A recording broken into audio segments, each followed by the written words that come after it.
1.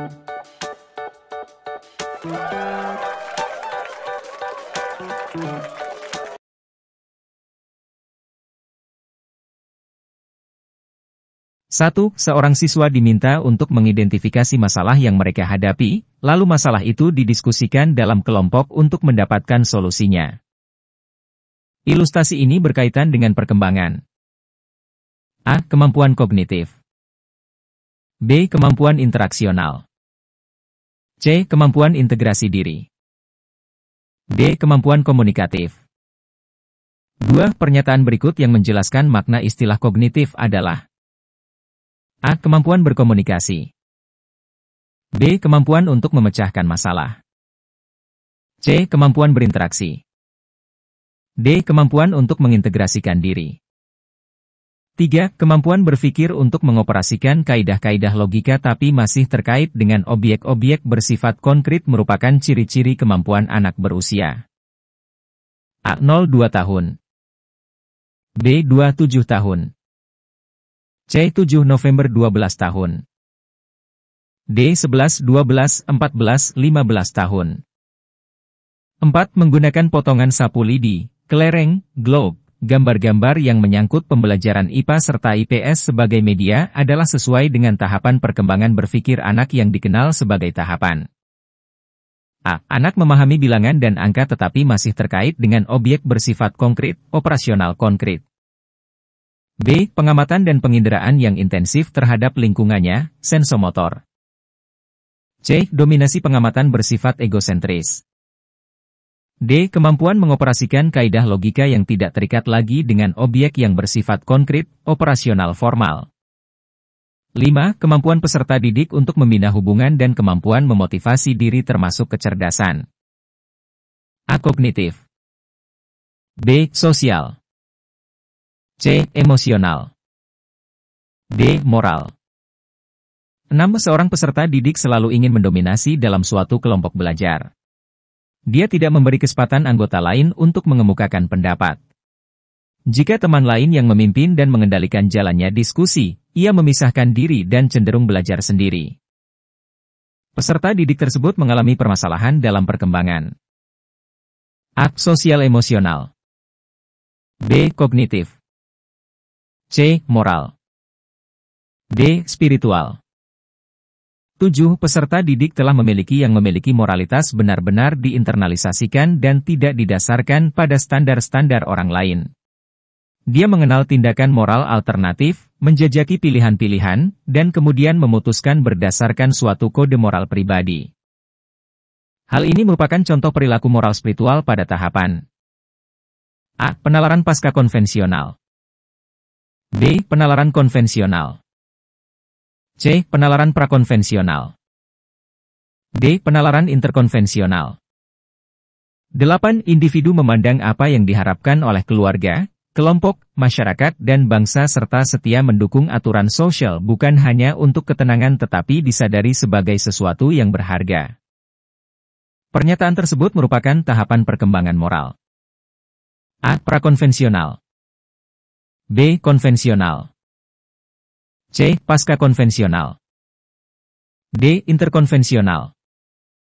9. Memaksimalkan kegiatan ekstrakurikuler, melakukan rekreasi dengan guru, dan melakukan kegiatan informal lainnya memiliki fungsi untuk mengatasi kesulitan belajar dalam hal A. Mengemukakan gagasan.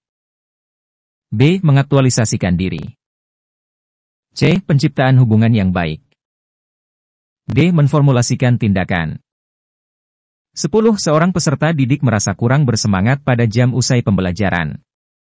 Dia bahkan lebih senang tinggal di sekolah sampai sore, petugas kebersihan sekolah sampai menyuruhnya pulang karena matahari hampir tenggelam. Peserta didik tersebut dicurigai memiliki hambatan pengembangan potensi berupa faktor A. Inteligensi dan kognitif. B. Budaya dan pembiasaan. C. Keluarga dan lingkungan masyarakat. D. Emosional dan kepribadian. 11. Seorang peserta didik mampu mendengarkan informasi yang disampaikan oleh guru tetapi pada saat ditanya ia tidak mengerti apa yang ia dengar. Peserta didik tersebut mengalami kesulitan, gangguan belajar dalam hal A. Kesulitan akademis. B. Gangguan simbolik. C. Gangguan non-simbolik. D. Gangguan sosial. 12. Perbedaan antara konseling dan wawancara terletak pada maksud dan tujuannya. Tujuan konseling adalah A. Membantu siswa agar dapat memecahkan masalah pribadinya. B. Membantu siswa agar dapat melakukan penyesuaian diri dengan lingkungannya. C. Membantu siswa agar dapat mengatasi kesulitan belajar. D. Membantu siswa agar memperoleh informasi tertentu. 13. Teori ini memandang belajar sebagai hasil dari pembentukan hubungan antara rangsangan dari luar, stimulus, dan balasan dari siswa, respons, yang dapat diamati. Semakin sering hubungan, bond, antara rangsangan dan balasan terjadi, maka akan semakin kuatlah hubungan keduanya, law of exercise. Teori belajar yang dimaksud adalah A. Behaviorisme. B. Humanistik. C. Sibernetik. D. Konstruktivisme. 14. Di dalam proses pembelajaran, para siswa dihadapkan dengan situasi di mana ia bebas untuk mengumpulkan data, membuat dugaan, hipotesis, mencoba-coba, trial and error, mencari dan menemukan keteraturan, pola, menggeneralisasi atau menyusun rumus beserta bentuk umum, membuktikan benar tidaknya dugaannya itu. Hal ini merupakan penerapan teori belajar. A. Sibernetik. B. Humanistik. C. Behaviorisme. D. Konstruktivisme. 15. Menurut teori ini, peranan guru dalam pembelajaran adalah sebagai fasilitator, motivator, dan memberikan kesadaran mengenai makna kehidupan pada siswa. Teori belajar ini berusaha memahami perilaku belajar dari sudut pandang pelakunya bukan dari sudut pandang pengamatnya. Teori belajar ini adalah A. Humanistik. B. Konstruktivisme. C. Kognitivisme. D. Nativisme. 16. Pada masa kini siswa dituntut untuk dapat belajar setiap saat dan bisa terjadi dimanapun. Hal ini terjadi karena kemajuan teknologi yang memungkinkan belajar jarak jauh dalam jaringan atau online. Pernyataan di atas sejalan dengan teori belajar. A. Sibernetik. B. Konstruktivisme. C. Behaviorisme. D. Kognitivisme. 17. Pendapat yang menyatakan bahwa pengetahuan atau pengalaman yang baru dapat terkait dengan pengetahuan lama yang sudah ada di dalam struktur kognitif seseorang adalah teori belajar. A. Behaviorisme. B. Konstruktivisme. C. Kognitivisme. D. Sibernetik. 18. Tujuan pembelajaran yang menggambarkan proses dan hasil belajar yang diharapkan dicapai oleh peserta didik sesuai dengan kompetensinya dimuat dalam A. Silabus. B. RPP. C. Silabus dan RPP. D. SKL. 19.